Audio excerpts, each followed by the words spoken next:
Hello students, आजको भिडियोमा हामी कोलिजनको बारेमा डिस्कस गर्नेछौँ र कोलिजनको main two types elastic collision र इनइलास्टिक कोलिजनको बारेमा केही बेसिक कुराहरू गर्नेछौँ र इलास्टिक कोलिजन इन वान डाइमेन्सनलाई हामी सल्भ पनि गर्नेछौँ।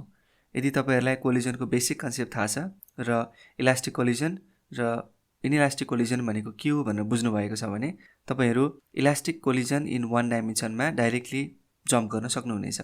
र नोट्सको लागि मैले डिस्क्रिप्सनमा लिङ्क दिएको छु, त्यहाँबाट तपाईँले यो च्याप्टरको पुरै नोट्स भेट्न सक्नुहुनेछ। सो यो भिडियो अलिकति लामो हुनेवाला छ, त्यही भएर धैर्यका साथ हेरिदिनु होला। सो कोलिजन भनेको के हो? हामीले जस्तो आम भाषामा भन्नुपर्दा कुनै दुईवटा चिज क्रास भयो एकअर्कासँग भने त्यसलाई हामी कोलिजन भन्छौँ है। कोलिजनमा एक्चुअल बडीको कन्ट्याक्टै हुनुपर्छ, दुईवटा कोलाइडिङ अब्जेक्टको चाहिँ कन्ट्याक्टै हुनुपर्छ भन्ने नेसेसरी चाहिँ छैन। त्यही पनि म कोलिजनको एउटा जेनरल डेफिनेसनदेखि सुरु गर्छु। कुनै दुईवटा अथवा त्योभन्दा बढी बडीहरूले चाहिँ relatively short period of time, एकदमै सर्ट टाइमसम्ममा एकअर्कासँग फोर्स लगायो भने त्यसलाई कोलिजन भएको मानिन्छ। Collision is said to happen when two or more bodies exert forces on each other for relatively short time. जस्तै इक्जाम्पलको लागि चाहिँ ग्यास मोलिक्युल्सहरू एकअर्का बिचको कोलिजन र ग्यास मोलिक्युल त्यो जुन कन्टेनरमा चाहिँ ठोकिएर गरेको जुन कोलिजन होइन, त्यस्तै बलले चाहिँ ग्राउन्डलाई हिट गरेको अथवा ब्याटले बललाई हिट गरेको अथवा ह्यामरले चाहिँ नेललाई स्ट्राइक गरेको है, ह्यामरले चाहिँ त्यो काँटीलाई, यस्ता कुराहरू कोलिजनको रूपमा हामी एभ्रिडे लाइफमा देखिरहेको कुराहरू छ। सो अघि मैले भने एक्चुअल फिजिकल कन्ट्याक्ट हुनु पर्दैन कोलिजनको लागि भनेर। तपाईँले सम्झिनुहोस् रदरफोर्ड अल्फा स्क्याटरिङ एक्सपेरिमेन्टलाई, जहाँ अल्फा चाहिँ पोजिटिभली चार्ज पार्टिकल हो। त्यो पोजिटिभली चार्ज पार्टिकल अल्फा गएर न्युक्लियसमा गए पछाडि केही डिफ्लेक्सन हुन्छ।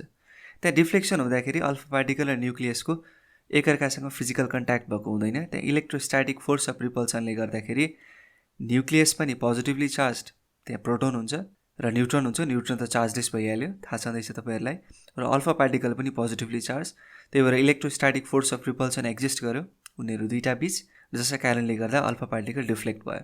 सो त्यहाँ फिजिकल कन्ट्याक्ट भएको छैन, त्यही पनि कोलिजन भयो। कोलिजन मेनली दुई टाइपका हुन्छन्, एउटा इलास्टिक र अर्को इनइलास्टिक कोलिजन।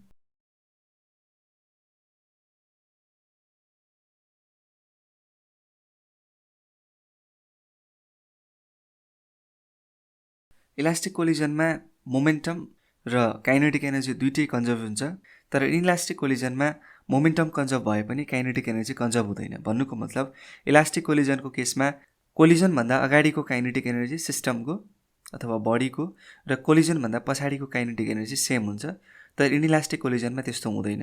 जस्तो ग्यास मोलिक्युल बिचको कोलिजनलाई हामी पर्फेक्टली इलास्टिक कोलिजन भनेर मान्न सक्छौँ भने वालमा तपाईँले कुनै माटोलाई लगेर, हिलो माटोलाई लगेर छेपिदिनु भयो र त्यहाँ टाँसियो भने त्यसलाई हामी inelastic collision, perfectly inelastic collision मान्न सक्छौँ। इनइलास्टिक कोलिजनमा काइनेटिक एनर्जीको चाहिँ कन्जर्भेसन हुँदैन भन्नुको मतलब इनिसियल र फाइनल काइनेटिक एनर्जी बराबर हुँदैन। त्यसको मतलब त्यो बिचको काइनेटिक एनर्जी कहाँ गयो त? इक्जाम्पलको लागि हेरौँ, एउटा ग्राउन्डमा बल आएर ठोकियो र यो बाउन्स ब्याक हुन्छ, तर बाउन्स ब्याक हुँदाखेरि यो आफ्नो ओरिजिनल पोजिसनमा पुग्दैन। सर्टेन हाइट एच थियो भने अब एच प्राइममा यहाँ ठोकिसके पछाडि फेरि त्यो पहिलाकै हाइटमा पुग्दैन, उसको हाइट केही डिक्रिज हुन्छ, किनभने उसलाई यो कोलिजनमा यहाँ ग्राउन्डसँग कोलाइड हुँदाखेरि उसले आफ्नो केही काइनेटिक एनर्जी यो ग्राउन्डलाई के गर्छ, लुज गर्छ in the form of hit energy. किनभने हिट एनर्जीको फर्ममा लुज गर्नु भनेको पछि म हिट एन्ड टेम्परेचर अथवा हिट एन्ड थर्मोडाइनामिक्सको कुरा गर्दाखेरि पनि म त्यहाँ भन्छु नै। हिट कसरी उत्पन्न हुन्छ भन्दा बडीको चाहिँ मोलिक्युल्स अथवा एटम्सको भाइब्रेसनहरू एकदमै ऱ्यापिड इन्क्रिज भयो भने हिटको उत्पन्न हुन्छ। जब दुईवटा बडी कोलाइड हुन्छ त्यतिखेर यो बडीको जुन छ, यो दुईवटा बडीको मोलिक्युल्सहरू अथवा एटम्सहरू चाहिँ एकदमै धेरै ऱ्यापिडली भाइब्रेसन हुन्छ, जसको कारणले गर्दा हिट उत्पन्न हुन्छ। र त्यो काम केले गर्यो यसमा, काइनेटिक एनर्जीले। र त्यो हिट चाहिँ केबाट लस्ट भयो? बडीको एनर्जीबाट लस्ट भयो, काइनेटिक एनर्जीबाट लस्ट भयो, जसको कारणले गर्दा यसको काइनेटिक एनर्जी घट्यो। So kinetic energy is lost in the form of heat due to the increased vibration of the constituent atoms of the particles. हामीले नेचरमा देख्ने most of the collision inelastic नेचरको हुन्छ। For example bat hitting a cricket ball, bullet embedded in the target, टार्गेटमा गएर bullet ठोकियो र त्यो target सँगसँगै बुलेट एउटै भेलोसिटीले मुभ गर्यो भने त्यसलाई हामी के भन्छौँ? इनइलास्टिक कोलिजन भन्छौँ। जसरी यो केसमा यदि बडी यही पोजिसनमा आइदिएको भए, पहिला जहाँ थियो त्यति नै हाइटमा आइदिएको भए हामीले यसको काइनेटिक एनर्जी लस्ट भएको थिएन भनेर बुझिन्थ्यो। र यस्तो केस चाहिँ इलास्टिक कोलिजनमा हुन्छ। यो बाउन्सिङ बल तपाईँलाई थाहा छ होला। बाउन्सिङ बलमा एक खालको सुपर बल भन्ने कुरो हुन्छ, त्यो चाहिँ ग्राउन्डमा ठोकिएर आउँदाखेरि लगभग त्यही हाइटमा पुग्छ। अलिकति डिफ्रेन्स त हुन्छ, तर त्यो डिफ्रेन्सलाई हामीले इग्नोर गर्न सक्छौँ। सो त्यस्तो खालको कोलिजनलाई चाहिँ हामी इलास्टिक कोलिजन भनेर मान्न सक्छौँ। र ठिक छ, आजको मेन टपिकमा हो elastic collision in one dimension.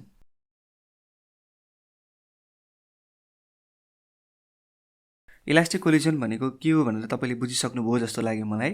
अब elastic collision in one dimension भनेको चाहिँ एउटा डाइमेन्सनमा मात्रै हामी कोलिजन हेर्दैछौँ। एउटा डाइमेन्सन भनेको let it be X axis अथवा वाइ एक्सेस अथवा जेड एक्सेस, तीनवटा एक्सेसमध्ये एउटा एक्सेसमा मुभ गरिरहेको अब्जेक्ट र एउटा एक्सेसमा मुभ गरिरहेको र जस्तोसुकै अवस्थामा एउटै एक्सेसमा मुभ गरिरहने अब्जेक्टलाई हामी वान डाइमेन्सनल मोसनमा भएको अब्जेक्ट भन्छौँ। त्यस्तै खालको दुईवटा बडीलाई कन्सिडर गरौँ, एउटा m1 मास भएको बडी र अर्को m2 मास भएको बडी। ओके, सो यसको मास m1 छ र यसको मास m2 छ। m1 को भेलोसिटी u1 र m2 को भेलोसिटी u2 छ। र यहाँ के ध्यान दिनुपर्ने कुरा छ भन्दा u1 is greater than u2 भनेको initial velocity of m1 is greater than initial velocity of u2। केही समय पछाडि यो दुईटा बडी ठोकिने भयो पक्कै पनि, किनभने m1 को भेलोसिटी चाहिँ m2 को भन्दा धेरै छ र यसले m2 लाई पक्कै पनि भेट्छ। र भेटे पछाडि को मैले फिगर बनाउँदैछु, यो m1 हो र यो m2। यो चाहिँ कोलिजन हुँदाखेरिको बखत, जतिखेर कोलिजन भएको छ। एकदमै रिलेटिभली सर्ट टाइमको लागि हुन्छ र यो बडी फेरि छुट्टिन्छ।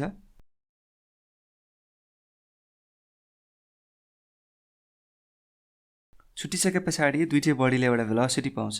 पहिलाको म यहाँ भेलोसिटीको डिरेक्सन देखाइहाल्छु र पछिको भेलोसिटीको डिरेक्सन पनि त्यही वान डाइमेन्सन भएपछि एउटै डिरेक्सनमा हुन्छ भेलोसिटी। तर यो जुन कोलिजनको बेला थियो, यो कोलिजनको बेलामा एकअर्काले मोमेन्टम एक्सचेन्ज गरे अथवा फोर्स एक्सचेन्ज गरे। m2 ले m1 मा फोर्स लगायो र m1 ले m2 मा फोर्स लगायो, जसको कारणले गर्दा यिनीहरूको भेलोसिटी चेन्ज भयो। भेलोसिटी चेन्ज भएर पहिलोको भेलोसिटी v1 भयो र दोस्रोको भेलोसिटी v2 भयो।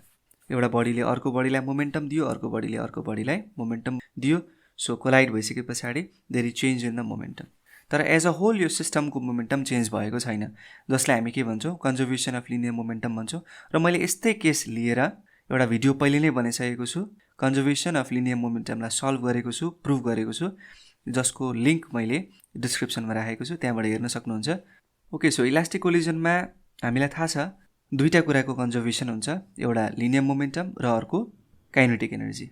ओके, सो यसको अब थप काम गरौँ हामी। यसलाई m1 र m2 लेखौँ सुरुमा, यो मासलाई m1 र यो mass m2। Okay, so from the conservation of linear momentum we can write m1 u1 plus m2 u2 equals to m1 v1 plus m2 v2। यो इनिशियल मोमेन्टम र यो फाइनल मोमेन्टम। बडीको पहिला यो बडीको मोमेन्टम कति छ m1 u1, यो बडीको मोमेन्टम कति छ m2 u2, यो बडीको मोमेन्टम कति भयो m1 v1 र यो बडीको मोमेन्टम कति भयो m2 v2, किनभने मोमेन्टम भनेको मास टाइम्स भेलोसिटी हो। सो यसरी हामीले सजिलै यो कुरा लेख्न सक्यौँ from the conservation of linear momentum. So यसलाई इक्वेसन 1 बनाऊ। यसलाई अझ क्याल्कुलेसन गर्दाखेरि मैले m1 र m1 भएको टर्मलाई एकतिर र m2 र m2 भएको टर्मलाई एकतिर राख्छु।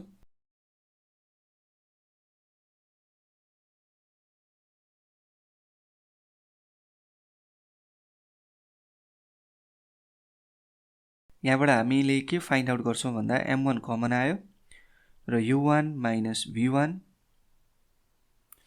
इक्वल्स टु m2 कमन आयो, v2 माइनस u2। यसलाई इक्वेसन 2 भनौँ। यहाँसम्म केही कन्फ्युजन छ? छैन।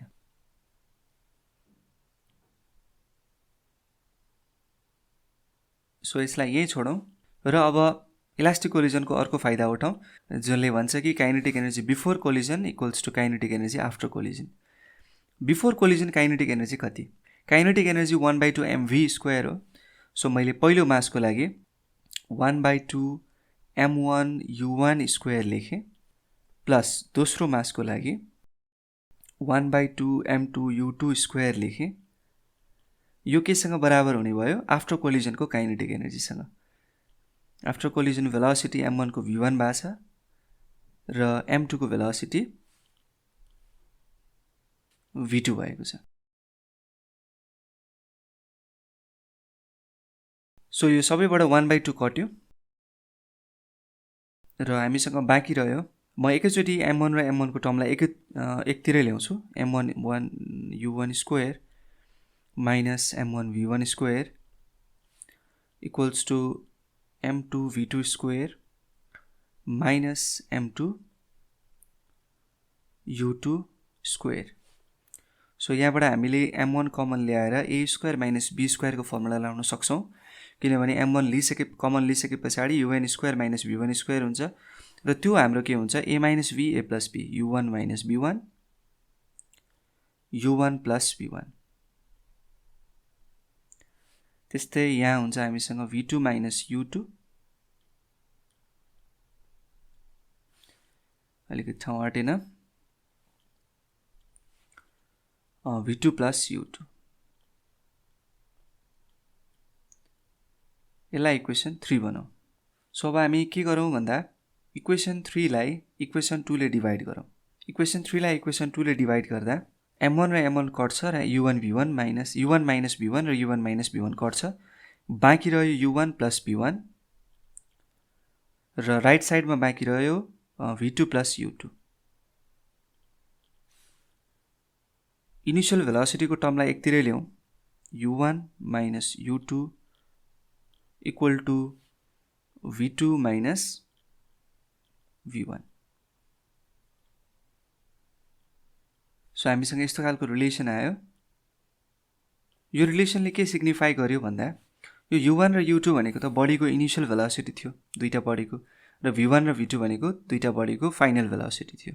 सो दुईटा बडीको भेलोसिटी अफ एप्रोच है is equal to the velocity of separation.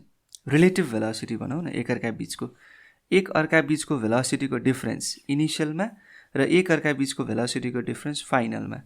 त्यो भने relative velocity of approach before collision is equal to the relative velocity of separation after collision. होइन त? यो कुरामा तपाईँ क्लियर हुनु पर्यो है। जस्तो मैले त्यो बडीलाई देखाएर भन्छु। u1 र u2 छ दुईटा बडी, यिनीहरू बीचको रिलेटिभ भेलोसिटी कति भयो u1 माइनस u2, र v1 र v2 छ पछिल्लो बडीको भेलोसिटी, यिनीहरू बीचको रिलेटिभ भेलोसिटी कति भयो v2 र v2 माइनस v1। सो यो सेपरेसनको velocity v2 minus v1 is equal to the relative velocity of approach. So यो पनि 4 मार्क्समा सोधिएको क्वेसन हो बेग्लै गरी। सो अझै हामी जाउँ अगाडि। यहाँसम्म एउटा 4 मार्क्सको क्वेसन बन्यो र अझै थप पनि सोधिएको हुन्छ कहिलेकाहीँ। सो इक्वेसन 4बाट हामी के लेख्न सक्छौँ भन्दा v2 इक्वल्स टु v1 उता गयो र प्लस बन्यो u1 minus u2 plus v1। यसलाई इक्वेसन 5 बनाऊ र यो इक्वेसनलाई लगेर हामी इक्वेसन 1 मा लगाएर राखौँ। इक्वेसन 1 हामीसँग के छ m1 u1 plus m2 u2 equals to m1 v1 plus m2 v2। यो इक्वेसनमा लगेर त्यो इक्वेसन 5 लाई लगेर राखौँ है त। सो के हुने भयो m1 u1 plus m2 u2 equals to m1 v1 plus m2 v2 को ठाउँमा u1 minus u2 plus v1। यसरी गर्दा के आयो m1 u1 plus m2 u2 equals to m1 v1 plus m2 u1 minus m2 u2 plus m2 v1।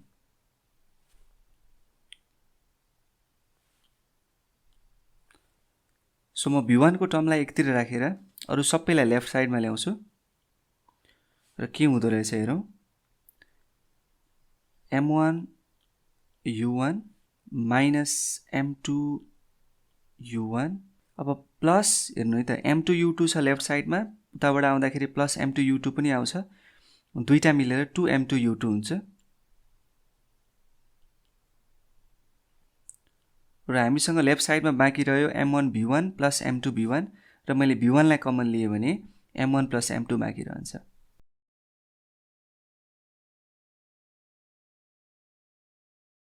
So यसरी हामीसँग v1 आउँछ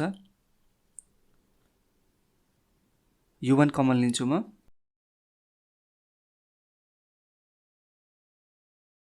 र 2m2 u2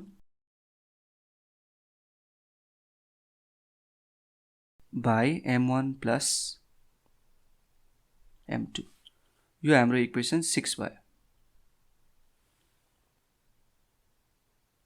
अघि हामीले v2 को हेल्पले v1 निकाल्ने कोसिस गर्यौं अब हामी v1 को हेल्पले v2 निकाल्ने कोसिस गरौं सो यतापट्टि गर्छु म हामीसँग इक्वेसन 5 मा के छ अथवा इक्वेसन 4 मा के छ त्यो एकचोटी हेरौं u1 minus u2 equals to v2 minus v1 त्यसैलाई म एकचोटी लेख्छु यता u1 minus u2 equals to v2 minus v1 यो इक्वेसन 4 हो यहाँबाट हामीले v1 कति हो लेख्न सक्छौं v1 लेफ्ट मा आयो र v2 राइट मा छ यो u1 उता जाँदा माइनस भयो u2 उता जाँदा प्लस भयो यसलाई लगेर इक्वेसन 1 मा लगाएर राखौं है त अहिलेको जस्तै इक्वेसन 1 हामीलाई याद छ m1 u1 plus m2 u2 equals to m1 अब v1 को ठाउँमा हामी v2 minus u1 plus u2 use गर्छौं र plus m2 v2 यहाँबाट हाम्रो आउँछ m1 u1 plus m2 u2 equals to m1 v2 minus m1 u1 plus m1 u2 plus m2 v2 so हामीले v2 लाई निकाल्नु छ v2 लाई त्यही ठाउँमा राख्थ्यौं राइट साइडमै र अरु सबै टर्मलाई लेफ्ट साइडमा ल्याउँ सो मैले m1 u1 र m1 u2 जुन छ नि राइटबाट लेफ्टमा आउँदाखेरि माइनस m1 u2 जुन हुन्छ त्यसलाई मैले m1 कमन लिएर डाइरेक्ट लेख्छु m1 u1 minus u2 plus हामीसँग अर्को छ m2 u2 र त्यस्तै सो अलिकति गडबडी भएछ यहाँ हामीसँग राइट साइडमा अलरेडी एउटा टर्म m1 u1 को छ त्यो यता आउँदाखेरि 2m1 u1 हुन्छ m1 u1 सँग जोडिएर त्यस्तै m2 u2 छ हामीसँग र u2 को टर्म राइट साइडमा m1 u2 छ त्यहाँबाट u2 कमन आएपछि m2 minus m1 हुन्छ र राइट साइडमा हामीसँग छ v2 कमन लिँदा m1 plus m2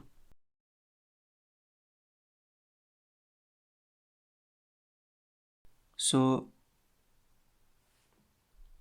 यहाँबाट हाम्रो के आयो भन्दा v2 equals to 2m1 u1 plus m2 minus m1 u2 by m1 plus m2 यसलाई हामी कति इक्वेसन बनाऊ त्यो हेरौं है त म पहिला कति इक्वेसन सम्म गरेका छौं हामीले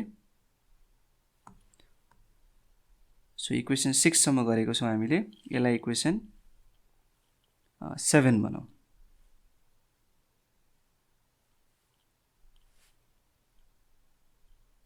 सो म दुईटै भेलोसिटीको एक्सप्रेसनलाई एकै ठाउँमा ल्याउने कोसिस गर्छु सो हामीसँग अब v1 र v2 दुईटै छ अब के केसेसहरुलाई स्टडी गरौं सो जतिखेर m1 र m2 बराबर हुन्छ के हुँदो रहेछ m1 र m2 बराबर हुनु भनेको जुन कोलाइडिङ अब्जेक्ट्सहरु छ हामीले अहिले कन्सिडर गरेको m1 र m2 त्यो दुईटैको मास सेम हुनु हो त्यतिखेर के हुँदो रहेछ भेलोसिटीमा m1 equals to m2 पहिला हेरौं v1 के हुँदो रहेछ m1 र m2 बराबर भएपछि m1 minus m2 0 भइहाल्यो सो m1 र m2 बराबर छ त्यही भएर मैले m2 मा पनि m1 लेख्न पाएँ 2m1 u2 by m1 plus m2 भनेको m1 plus m1 जस्तै हो र 2m1 लेख्न पाएँ यो दुईटा कट्यो र मसँग कति आयो v1 equals to u2 त्यस्तै V2 निकालौँ। V2 निकाल्दा कति हुने रहेछ, 2m1 u1 अलरेडी छ, m2 र m1 एकअर्कासँग क्यान्सल भयो, 0 भयो र तलको m1 र m1 जोडियो किनभने m2 लाई पनि m1 नै भने मैले, दुईटै बराबर छ। सो माथिको 2m1 u1 र तलको 2m1 कटेर कति भयो, u1 भयो। सो हामीसँग दुईटै एक्सप्रेसन आयो, v1 को पनि v2 को पनि है। के देखियो हेर्नुस् त, यो u2 त सेकेन्ड मासको इनिशियल भेलोसिटी हो र u1 त फर्स्ट मासको इनिशियल भेलोसिटी हो। यो v1 final velocity of the first mass र v2 final velocity of the second mass. चाहिँ के हुँदो रहेछ भने कोलिजन पछाडि फर्स्ट मासले सेकेन्ड मासको इनिशियल भेलोसिटी बराबरको भेलोसिटी पाउँदो रहेछ र सेकेन्ड मासले m2 ले फर्स्ट मासको अथवा m1 को इनिशियल भेलोसिटी बराबरको भेलोसिटी पाउँदो रहेछ। के भन्न सक्यो योबाट भन्दा colliding body exchange their velocity, एक अर्काको भेलोसिटी एक अर्कालाई एक्सचेन्ज गर्छन्। m1 को भेलोसिटी m2 लाई गयो र m2 को भेलोसिटी m1 लाई गयो, यसरी भेलोसिटी साटासाट गरे यदि मास एउटै रहेछ भने। सो तपाईले कन्सिडर गर्नुस् कुनै दुईटा बडी जसको मास एउटै छ, ती दुईटाको मास एउटै छ भने पहिला उनीहरुको जुन जुन भेलोसिटी थियो इनिशियल भेलोसिटी पछि ठ्याक्कै एक्सचेन्ज भएर एउटाको भेलोसिटी अर्कोमा जाने हुँदो रहेछ। सो यो केस थियो m1 बराबर हुँदाखेरि। यसलाई मैले मेटे। अब हेरौँ u2 0 हुँदा के हुँदो रहेछ भनेको सेकेन्ड मास अथवा m2 चाहिँ रेस्टमा हुँदाखेरि के हुँदो रहेछ। जस्तो यो मास हामीसँग m1 थियो, यो अर्को मास m2 छ, तर यो m2 मुभ गरेको छैन, इट इज इन रेस्ट, यसको भेलोसिटी छैन, तर m1 आइरहेछ विथ सम भेलोसिटी। यसको u1 छ तर यसको भेलोसिटी के छ, 0 छ, यो कतै गएको छैन। सो यस्तो केसमा के हुँदो रहेछ त्यो हेरौँ। v1 मा कस्तो फरक पर्दो रहेछ, m1 माइनस m2 u1 हुने भयो,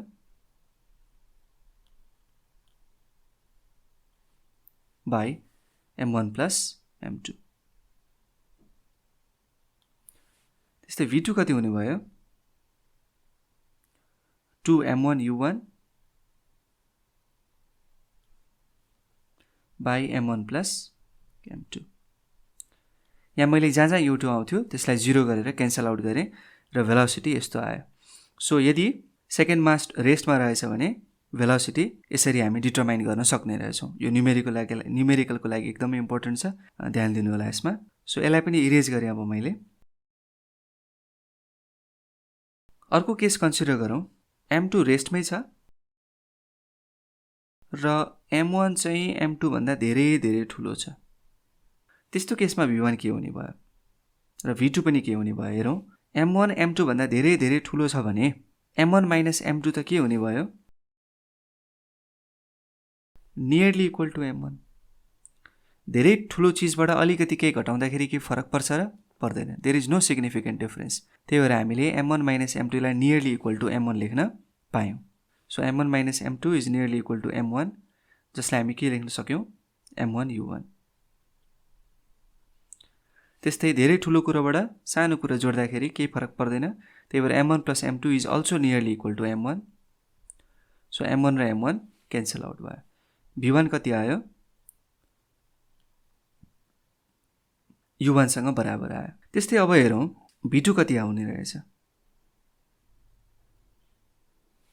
v2 आउने भयो 2m1 u1, u2 त 0 छ हामीसँग अलरेडी, त्यही भएर सेकेन्डको टर्म क्यान्सल आउट भइहाल्यो।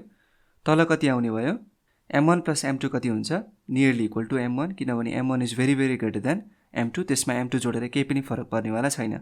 सो m1 र m1 क्यान्सल आउट भयो, v2 कति आयो, 2u1।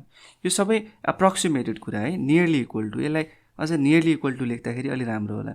यहाँ पनि म त्यही लेख्छु, किन एक्ज्याक्टली इक्वल टु त होइन, अलिअलि फरक त परिहाल्छ, थोरै माइन्युट स्केलमा फरक परे पनि फरक पर्छ, तर हामी त्यसलाई इग्नोर गर्न सक्छौँ। तर नियरली लेख्यो भने we are in safe side है। सो यहाँ पनि छुट्याएँ मैले।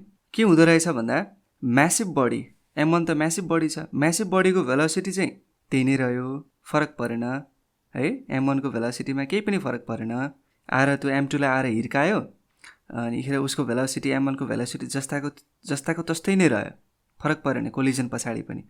तर m2 को जुन भेलोसिटी छ नि, जुन रेस्टमा थियो नि, हो त्यसले पाउने भेलोसिटी चाहिँ m1 को भेलोसिटीको डबल भेलोसिटी भयो। सपोज एक्जाम्पलको लागि यो m1 छ, एकदमै ठुलो मास छ, र m2 छ। यो m1 ले आएर रेस्टमा भएको मासलाई आएर हिर्काउँदाखेरि के हुँदो रहेछ भन्दा यसको जुन भेलोसिटी छ नि, यसमा केही पनि फरक पर्दैन। यो हिर्काइसके पछाडि पनि यसको फाइनल भेलोसिटी इनिशियल भेलोसिटीसँगै बराबर हुन्छ।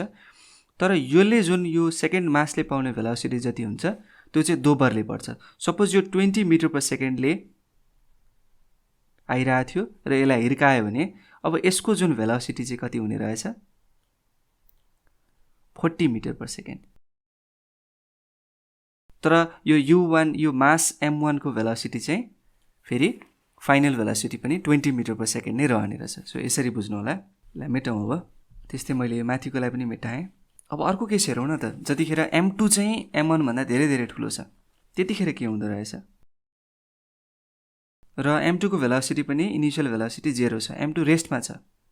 अहिलेकै केस हो तर फरक के छ, m2 ठुलो छ, m1 सानो छ। यतिखेर v1 के हुने रहेछ सल्भ गरौँ।